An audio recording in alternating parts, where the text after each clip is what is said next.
Hello everyone, আসসালামু আলাইকুম। এই ভিডিওতে আমি আপনাদের সাথে তুলে ধরার চেষ্টা করছি 2021 সালের সেপ্টেম্বর মাসে এস আলমের বহরে যুক্ত হওয়া 30 ইউনিট ভারতীয় আশোক লেল্যান্ড বাস সম্পর্কে কিছু বিস্তারিত তথ্য।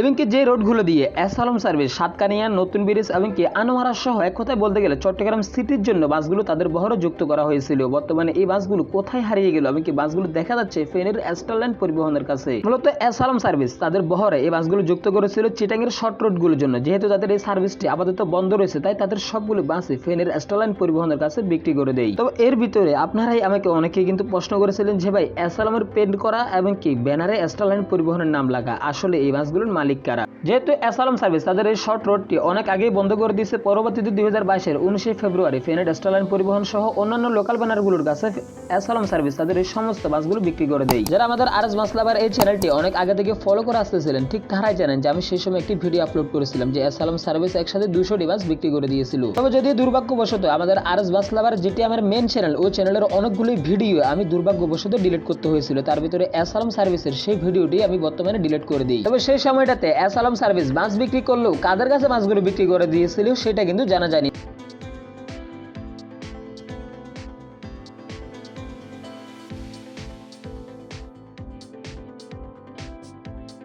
চলুন এবার দেখে আসা যাক যে বাসগুলো এস আলম সার্ভিস স্টারলাইন পরিবহনের কাছে বিক্রি করে দিয়েছিল সেই বাসগুলো। দেখতে পাচ্ছেন যে এই বাসগুলো কিন্তু ঠিক এস আলমের পেন্ট করা এবং কি ব্যানারে এখনো পর্যন্ত স্টারলাইন পরিবহনের নাম লেখা রয়েছে। ইভেন ঠিক এই কারণে বাংলাদেশের বাস লাভারদের মনে আগ্রহ জাগে যে আসলে বাসগুলোর মালিক কারা। যেহেতু এই বাসগুলো মূলত 2021 সালের সেপ্টেম্বর মাস থেকে 2022 সালের ফেব্রুয়ারি মাস পর্যন্ত এস আলমের কাছে ছিল, যে বাসগুলো পরবর্তীতে স্টারলাইন পরিবহনের কাছে বিক্রি করে দিয়েছিল। যেহেতু এই বাসগুলোকে খুব সুন্দরভাবে ক্লাস মোটরস থেকে নির্মাণ করা হয়েছিল তাই বাসগুলো স্টারলাইন পরিবহন এভাবেই সার্ভিস দিয়ে যাচ্ছে।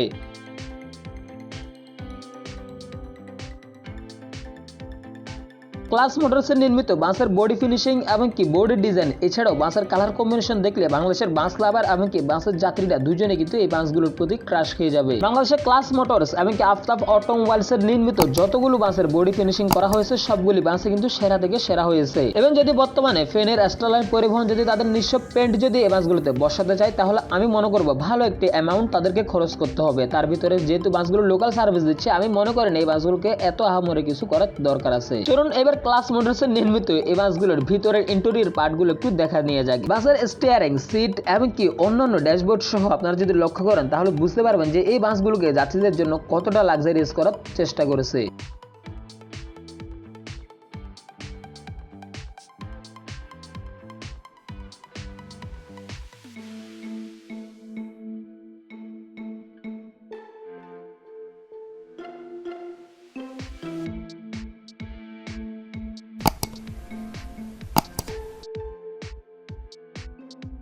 বিশেষ করে আমাদের সিটি সার্ভিসের বাসগুলোর চাইতে অনেকটাই এগিয়ে থাকবে ফেনীর স্টারলাইন পরিবহনের এই লোকাল বাসগুলো। এবার বাসের সিটের কোয়ালিটি নিয়ে কিছু কথা বলা যাক। যেহেতু আপনারা ভ্রমণ করবেন লোকাল বাস হলে কিন্তু বাসের সিটগুলো কিন্তু বেশ কমফোর্টেবল ভাবে তারা নির্মাণ। এই বাসগুলোতে 2x2 ফরমেশনের সিট ইউজ করা হয়েছে। সর্বমোট 36 সিটের আসন বিশিষ্ট এই লোকাল বাসগুলোতে আপনারা বেশ ভালো পরিমাণের স্পেস পেয়ে যাবেন এবং বাসের সিটগুলো বেশ আরামদায়ক আর কমফোর্টেবল এবং কি পাশাপাশি প্রত্যেকটা সিটের সামনে আপনারা একটি করে নেটের ঝুড়ি পেয়ে যাবেন। যে বাসগুলোতে ভ্রমণ করেন আপনাদের যাবতীয় জিনিস আপনারা রাখতে পারবেন।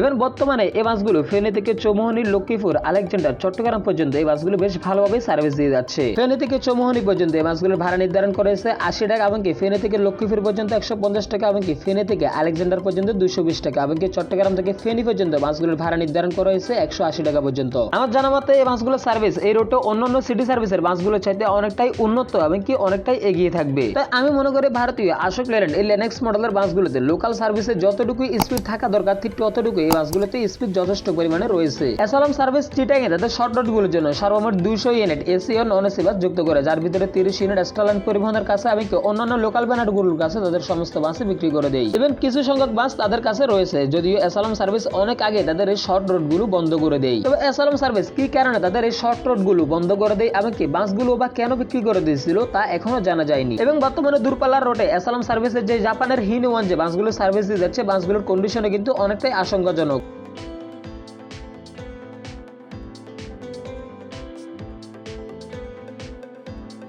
তবে একটা সময় চট্টগ্রামে রাজত্ব করে আসা চিটাঙ্গের বদ্দা নামে পরিচিত অ্যাসালাম সার্ভিস হুট করে তাদের এই অবস্থা আমি কিন্তু কিছুতেই মেনে নিতে পারছি না। তবে অ্যাসালাম সার্ভিস কিন্তু চাইলে কিন্তু হুন্ডাই ম্যান এসকানের মতো বড় বড় ব্র্যান্ডের বাস কিন্তু 1 মিনিটের ভিতরে তারা রাস্তায় নামিয়ে দিতে পারে।